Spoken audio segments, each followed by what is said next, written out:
காங்கிரஸ் கட்சியினுடைய செய்தி தொடர்பாளர் திரு ஹிதாயத்துல்லா அவர்கள். சார், இப்போ நம்ம பேசுனது எல்லாமே நீங்கள் அவதானிக்கிறீங்க, நீங்கள் பதில் சொல்லுங்கள். ஜெயா பிளஸ் தொலைக்காட்சிக்கு நான் வாழ்த்துறேன். தொடர்ந்து அரசியமாகவே அறிப்பதை போன்று அரசியலில் யார் வெற்றி பெறுவார், எத்தனை சதம் என்று வாக்கலாம் என்று பேசி கொண்டிருக்கும் போது மக்கள் பிரச்சனையை நீங்கள் இன்றைக்கு எடுத்திருக்கிறீங்க. இதுதானே நம்ம வேலை. நல்ல விஷயம். இப்போ உங்களுக்கு 2 நாட்களுக்கு முன்பாக இந்தியாவுடைய எதிர்க்கட்சி தலைவர் திரு ராகுல் காந்தி சொன்னார், தேர்தல் 29ஆம் தேதி முடிஞ்ச மறுநாள் விலை உயர்த்துவார்கள் சொன்னார். மாட்டோம் என்று பெட்ரோலிய துறையும் சொல்லிச்சு, அந்த அமைச்சரவையும் சொல்லிச்சு. ஆனால் இன்றைக்கு உயர்த்திருக்கிறார்கள். 993 1000 ரூபாய் உயர்த்திருக்கான்னு வச்சுக்கோங்க. 1000 ரூபா தானே? ஆமாம், 7 ரூபா. இது எப்படி உருவாச்சுன்னு சொன்னால், எந்த அளவுக்கு இந்த அரசாங்கம் இந்த பெட்ரோல் விலை உயர்வுக்கு நேரடி காரணம் ஒன்றிய அரசு தான், மாநில அரசு அல்ல. அதுக்கு இணையாக அவங்களுடைய வரிகள் உயரும். இதுதான் உண்மை. அதுக்கு அடுத்த விஷயம், பிரதமர் மோடி அவர்கள் ஆட்சிக்கு வந்த பொழுது 425 ரூபா கேஸ் இருந்துச்சு, உங்களுக்கு தெரியும். வியாபார கேஸ் அதே இது 500 ரூபா இருந்துச்சு. 19 கிலோ என்பது கொஞ்சம் கூட இருக்கும், அவ்வளோதான். அதை என்ன சொன்னார் வந்த உடனே, நான் உங்களுக்கு பணமாக தந்துடுறேன், நான் 600 ரூபா ஏற்றுறேன், 800 ரூபா ஏற்றுறேன்னு 900 1000 வரை ஏற்றினார், 425 ரூபாயை. ஆனால் நம்ம கைக்கு கிடைச்சது 14 ரூபாயிலேருந்து 24 ரூபா தான். அந்த பணம் திருப்பி வந்துச்சு, இன்றைக்கி வந்துக்கிட்டு இருக்கு. ஆனால் சொன்னதை காப்பாற்றினார். வரவேண்டிய 400 ரூபாயோ நம்ம 300 ரூபாயோ 500 ரூபாயோ மக்களுக்கு போகாமல் எப்படி ஏமாத்தினார்னா, வெறும் 14 ரூபா 24 ரூபா வர்ற மாதிரி பண்ணார். இப்போ இதுதான் பிரச்சனை. இப்படிப்பட்ட ஒரு சூழ்நிலை என்ன நடந்துச்சுன்னு சொன்னால், உங்களுக்கு நன்றாக தெரியும். காங்கிரஸ் ஆட்சி காலத்தில் இது மட்டுமல்ல, பெட்ரோலும் ரவிசங்கர் அவர் சொன்ன மாதிரி மக்கள் பாதித்து விடக்கூடாது என்பதற்காக ஆயில் பாண்ட் அல்லது ஆயில் பூலில் உருவாக்கி பல்வேறு நிதியங்களில் மீதம் உள்ள பணத்தையும் அதில் கொண்டு போய் போடுவாங்க. போட்டதன் விளைவு 110 140 ரூபாய்க்கு குரூட் ஆயில் விற்கும் பொழுதும் கூட காங்கிரஸ் ஆட்சி காலத்தில் 65 ரூபாயிலிருந்து 70 ரூபா தான் பெட்ரோல் டீசல் விலை இருந்துச்சு. 2013 $141 இன்டர்நேஷனல் பிரைஸ். அன்னைக்கு இந்தியாவுடைய விலை 73 ரூபா 16 பைசா.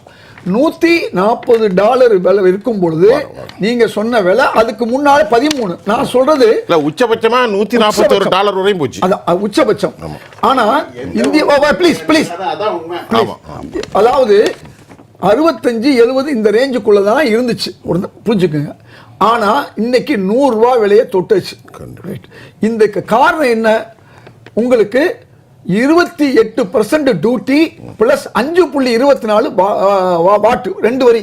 இந்த 2 வரி சேர்ந்ததன் விளைவு அப்ப என்ன அவன் சொன்னா 3%லேருந்து 9% தான் வரி இருந்துச்சு பெட்ரோலுக்கும் டீசலுக்கும். அப்ப காங்கிரஸ் அரசாங்கம் இந்த பெட்ரோல் டீசல் கேஸை வச்சு மக்களை ஏமாற்றணும், மக்களை அவங்களுடைய பணத்தை புடுங்கணும்னு நினைக்கல.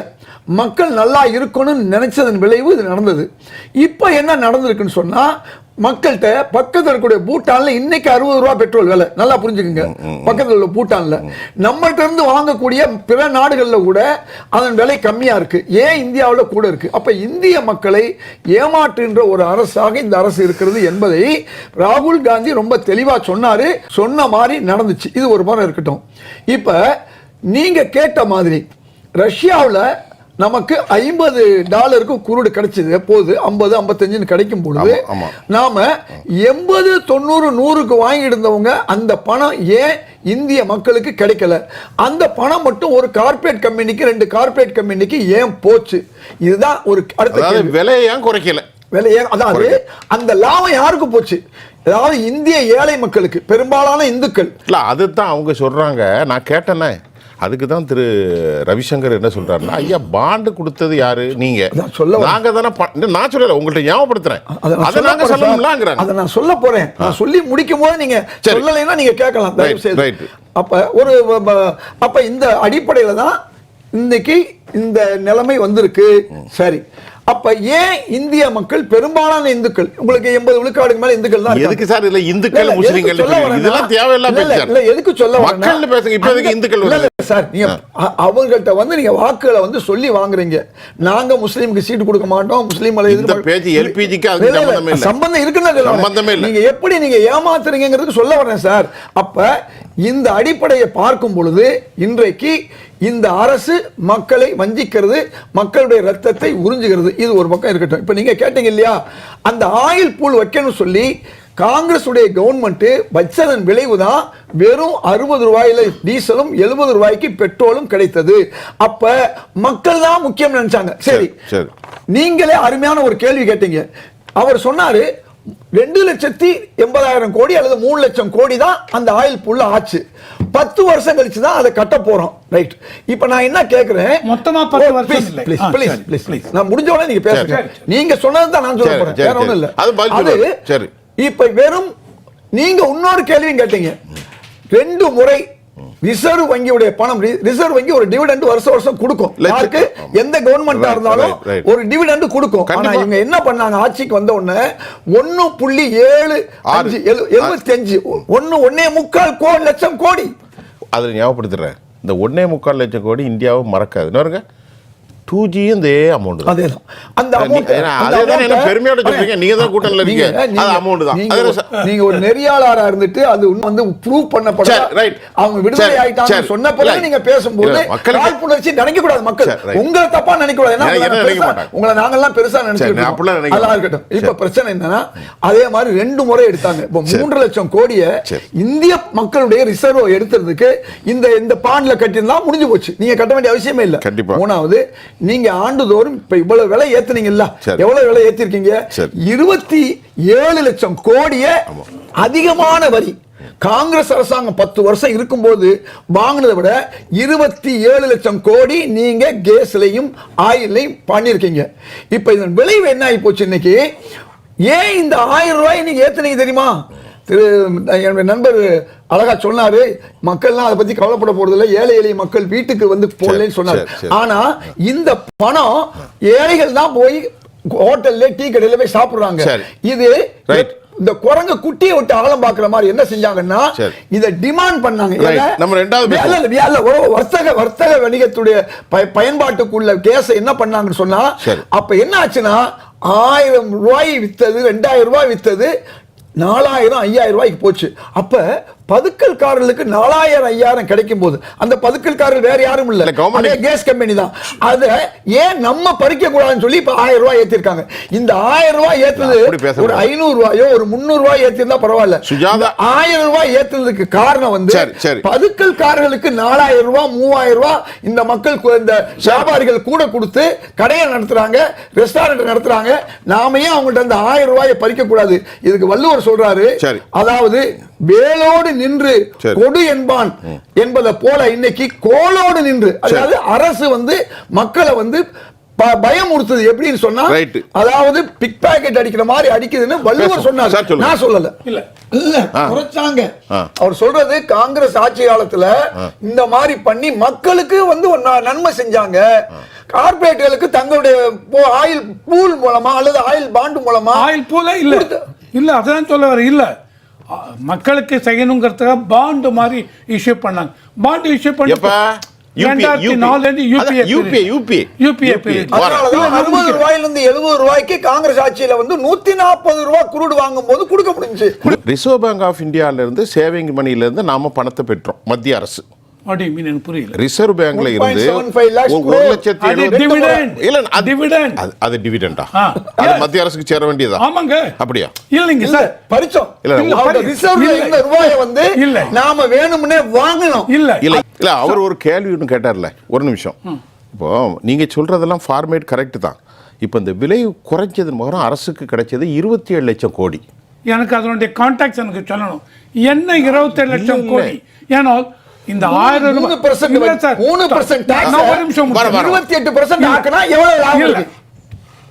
முடிச்சிடறேன். நீங்க பேசும்போது நான் இந்த கமர்ஷியல் இவங்க ஹோட்டல்ஸ் தாபாஸ் 425 ரூபாய மக்களுக்கு வீட்டு குடும்பத்துக்கு 990 ஆக்குனாங்களே, அதை பத்தி பேச. அந்த கேப் எத்தனை லட்சம் கோடி அடிச்சாங்க. நான் இது இல்ல, நான் அவ்வளவு பேசும்போது இவர் பேசும்போது குறுக்க சொல்ற இல்ல நீங்க ஒண்ணுமே பேசாதீங்க. இப்ப நான் பேசும்போது இல்ல நான் முடிக்கிறேன். சோ இப்போ சொல்றாங்க இல்லையா, இதனால ஏறி எடுத்து பெட்ரோல் இன்னைக்கு 102 ரூபான்னு வச்சுங்க. 102 ரூபாயில அதனுடைய பிரேக் டவுன் என்ன சார்? தெரியுமா உங்களுக்கு? என்ன பிரேக் டவுன்? பெட்ரோல் 102 ரூபாயில 52லேருந்து 55 ரூபாய் தான் அந்த மொத்த பெட்ரோல் பிரைஸ் நமக்கு வர cost. Okay, petrol price plus tax. ஆனால் சென்ட்ரல் எக்ஸைஸ் சென்ட்ரல் கவர்மெண்ட் போடுறது ஒன்று தான், எக்ஸைஸ் டியூட்டி சென்ட்ரல் கவர்மெண்ட் போடுறது. அதில் 13 ரூபாய் பெட்ரோலுக்கு இருந்ததில் 10 ரூபாய் குறைச்சி இன்னைக்கு எக்ஸைஸ் டியூட்டி ஒரு 3 ரூபாய் தான். இப்போ ரவிசங்கர்ட்ட ஒரு கேள்வி, 55 ரூபாய்க்கு நமக்கு வருது இல்லை, அப்போ மத்திய அரசு போட்டால் 58 ரூபா தான் வருதும். 3 ரூபா தானே சொல்றீங்க நீங்க? இல்லைங்க, 3 ரூபாய். 3 ரூபா அதையும் தாண்டி சென்ட்ரல் ஸ்டேட் கவர்மெண்ட் வரைய விட்டுருங்க. ஏன் வரைய விடணும்? அதை சேர்க்கணும். இல்ல, இப்போ சொல்றேன், ஸ்டேட் கவர்மெண்ட் எவ்வளவு போடுறாங்க? உங்க டோட்டல் பிரைஸ்ல 13% வேல்யூ ஆடட் டாக்ஸ். அப்போ 13 ரூபா இல்ல, 13% 5.12 பைசா. இருங்க, 5 ரூபா 12 பைசா வாட் இந்த விளக்கமா இருக்குது. சரி. டாக்ஸ் வந்து எவ்வளவுனா 26% வாட் பிளஸ் ரூபீஸ் 5.12 தான் எது இவங்க போடுற டாக்ஸ். இல்ல சார், இருங்க சார், நானும் வச்சிருக்கேன். சோ வேல்யூ ஆடட் டாக்ஸ் இவங்க 13% ஆன் 55 ரூபாய் போடுறாங்க. அதையும் தாண்டி 13% 55 எவ்வளவு சார்? 26%. ஓகே ஓகே சொல்லுங்க. 13% சார். அப்ப நீங்க 26 போடுறீங்களா சொல்லுங்க. நான் சொல்றேன் ஸ்டேட் 13. உங்க கவர்மெண்ட் 26% போட்டுருக்கு. போடவில்லை. 3% காங்கிரஸ் கவர்மெண்ட் போடுச்சு. உங்க பர்சன்ட் 26 போட்டுருக்கு சார். அதான் நான் சொல்றேன் சார், 26% வாட் பிளஸ் 5 ரூபா 12 பைசா ரெண்டு சேர்ந்து சார். ஆக மொத்தத்துல 50 ரூபாய்க்கு வந்ததை 112 ஆக்கியாச்சு. 102 ரூபாய்க்கு ஆக்கியாச்சு. இதுல நம்ம ரொம்ப இப்போ ரவிசங்கர் மாதிரி அது இதயத்தொண்டா மாதிரி அவங்களெல்லாம் பெரிய புள்ளி விபரம் வச்சுட்டு பேசுகிறாங்க. புள்ளி தேவை. நான் தவறுன்னு சொல்கிறேன், அதான் உண்மை. அது உண்மை. ஆனால் ஒரு காமன் மேனாக, ஒரு சாதாரண மனிதனாக எனக்கு அது புரியணும், அவ்வளோதான் விஷயம். அவ்வளோதான். எனக்கு என்ன புரியுதுன்னு சொன்னால், ரைட், 112 ரூபா டாலர் க்ரூடு விலை இருக்கும் பொழுது 75 ரூபாய்க்கு பெட்ரோல் கிடைச்சா நீ ஏன் கிடைக்கிறேங்கிறது தான் என்னுடைய நியாயமான கேள்வி. அதான் 141 ரூபா இருக்கும்போது இப்போ புரியும். இப்போ மக்களுக்கு சொல்றாங்க, ஐயா 141 ரூபாய்க்கு வாங்கும்போது 74 ரூபாய்க்கு கொடுத்தது காங்கிரஸ், இன்னைக்கு 60 ரூபாய்க்கு கொடுக்கும்போது நீங்க ஏன் கொடுக்காம 112 கொடுக்குறீங்கன்னு கேட்குறேன். ரொம்ப சிம்பிள் அல்ல. உதயநிதி சார் நல்ல பாயிண்ட் டச் பண்ணிட்டாரு. இப்போ நம்ம என்ன பார்க்கணும் அப்படின்னு சொல்லி, அப்ப நீங்க காங்கிரஸ் உடைய இதை ஏத்துக்கிறீங்க? இல்ல அதெல்லாம் நீங்க அப்ரிஷியேட் பண்றீங்க. இதயத்துல சார் 2014 வரைக்கும் காங்கிரஸ் மக்கள் மேல சுமை வரக்கூடாதுன்னு சொல்லிட்டு ஆயில் பேண்டை கொடுத்தாங்கன்னு சொல்லி சார் ஒத்துக்கிறார். நம்மளுடைய எக்ஸ்டர்னல் அஃபேர்ஸ் ஸ்ட்ராங்கா இருக்கிறனால தான் நமக்கு இந்த அளவுக்கு தட்டுப்பாடு எல்லாம் நடத்த முடியுது. சிலிண்டருக்கு இன்னும் தட்டுப்பாடு கிடையாது. நீ 10 ரூபாய் கொடுத்து சாப்பிடுறது 20 ரூபாய் போதும். வந்ததனால தான் கடைகள் மூடுனாங்க. அதனால தான் 7000 ரூபாய்க்கு 8000 ரூபாய்க்கு போச்சு. பேசுறேன் சார் சுருக்கமா. ஒண்ணும் இல்லை சார், 2 பேர் சகோதரர் நவநீத் பேசுனதும் ஆமா நம்முடைய பொருளாதார புலி அவர்கள் ரவிசங்கர் பேசுனதும் ஒரே ஒரு விஷயம். இந்த 3 லட்சம் கோடி 3 லட்சம் கோடி காங்கிரஸ் வச்சுட்டு போயிடுச்சுன்னு சொல்றாங்க இல்லையா? இந்த 3 லட்சம் கோடியை இவங்க இதுவரை 27 லட்சம் கோடி மக்கள்கிட்ட இருந்து எடுத்திருக்காங்க. எப்படி எடுத்திருக்காங்கன்னு என்கிட்ட கேட்டார். நான் அதுக்கு விளக்கம் சொல்றேன். 425 ரூபா கேஸை 900 ரூபாய்க்கு வரையும் நமக்கு வித்தாங்க. 1000 ரூபாய்க்கு போச்சு, உங்களுக்கு நல்லா தெரியும். 60 ரூபா 62 ரூபாய்க்கு வித்த டீசல் 90 ரூபாய்க்கும் 70 ரூபாய் வித்தது 100 ரூபாய்க்கும் போச்சு.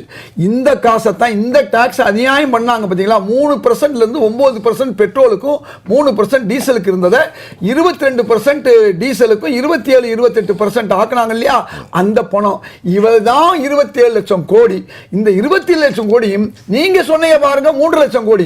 அந்த 3 லட்சம் கோடி ரிசர்வ் பேங்க்ல இருந்து ரிசர்வா இருந்த காசை தூக்கினமே 1.76 பிளஸ் 2 முறை கூட்டுங்க சார். ஒரு முறை 98, 2ஆல பெருக்கினாலே போதும். ஒரு முறை 98. 3 லட்சம் கோடியவே இதுக்கு சரி பண்ணி இருக்கலாம். இந்த வார்த்தை இவங்க உண்மையான ஒரு மக்களுக்காக இவங்க செய்யணும்னு சொன்னா, ஏழை எளிய மக்கள் நடுத்தர மக்களுக்கு செய்யணும்னு நினைச்சாங்கன்னா என்ன செஞ்சிருப்பாங்கன்னா, இன்னைக்கு காங்கிரஸ் 425 கொடுத்துச்சா, நான் ஆட்சிக்கு வந்தா இவர்கள் 300 ரூபாய்க்கு தருவேன்னு சொன்ன மோடி அவர்கள் 300 ரூபாய்க்கு கொடுத்துருக்கணும். நான் 60 ரூபாயில இருந்து டீசலை நான் 40 ரூபாய் ஆக்குறேன்னு சொன்ன பிரதமர் மோடி அவர்கள் ஆக்கி இருக்கணும். ஆனா ஏன் ஆக்கலைன்னு சொன்னா, இந்த மாதிரி பணத்தை மக்கள்கிட்ட இருந்து சாதாரண மக்கள்கிட்ட வாங்கினாங்க. ஆனா 14 லட்சம் கோடி வரையும் கடன் தள்ளுபடி பண்ணியிருக்காங்க. யாருக்கு? பணக்காரர்களுக்கு. அதுல ஒரு 3 லட்சம் கோடி எடுத்து போட்டிருந்தாலும் இந்த மக்களுடைய பிரச்சனை தீர்ந்திருக்கும். அதுவும் செய்யல. அது மட்டுமல்ல, சொத்துக்களை வித்தாங்கல்ல, அதுல ஒரு 7-8 லட்சம் கோடி அநியாயமா போச்சு இல்லையா? இப்படி பணக்காரர்களுக்கு நீங்க செஞ்சீங்க. ரஷ்யாவில் 60 ரூபாய்க்கு வாங்கி நீங்க அதை ஒரு பைசா கூட இந்திய ஏழை மக்களுக்கு கிடைக்காம அதை அம்பானிக்கு நீங்க தார வாத்தீங்க. அதை செஞ்சிருக்கலாம். இப்படி மட்டுமல்ல, கரண்ட் விலை உயர்வுக்கு காரணம் நம்முடைய டீசல், கேஸ் எல்லாமே காரணம். அப்ப என்ன பண்ணீங்க? நீங்க நிலக்கரியை 100 ரூபாய்க்கு வாங்கி சிங்கப்பூர் வழியா வந்து அதுக்கு பில்லு போடும்போது 200 ரூபாய்க்கு 300 ரூபாய் இந்தியாவில் அதானி வித்ததுனால இன்னைக்கு நாம பூரா மின்சாரத்துக்கு வந்து 3 மடங்கு கட்டுறோம். இந்த காசு பாக்கெட்ல நான் சொல்ல, திரு ராகுல் காந்தி சொல்றாரு, உங்க பாக்கெட்ல இருந்த காசை எப்படி எடுக்கிறாங்கன்னு சொன்னா இந்த மாதிரி அநியாயமா தன்னுடைய நண்பர்களுக்கு இந்த அரசு செஞ்சிருக்கு. ஆனா ஏழை எளிய மக்களுக்கு செய்யல. அதுதான் இன்னைக்கு விஷயம். இன்னைக்கு 1000 ரூபாய் விலை ஏறினா அது யாரை பாதிக்கும்னா பாமர மக்களை பாதிக்கும். இன்னைக்கு அம்மா உணவமா இருக்கட்டும், வேற சும்மா யாரும் வச்சிருக்க உணவாகட்டும், எதுவா இருந்தாலும் இந்த கேஸை வாங்கி தான் செய்யணும். அதனால எல்லாரும் ஏழைகளுக்கு தான் பாதிப்பு.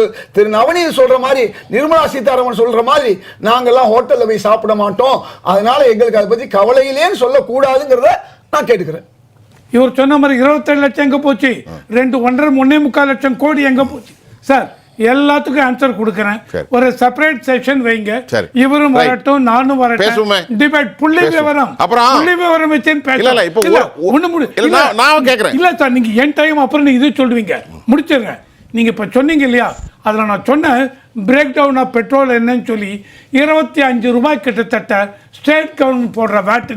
ஸ்டேட் கவர்மெண்ட்ல குறைக்க சொல்லுங்க. உங்க காங்கிரஸ் தவறான தகவல் கிடையாது.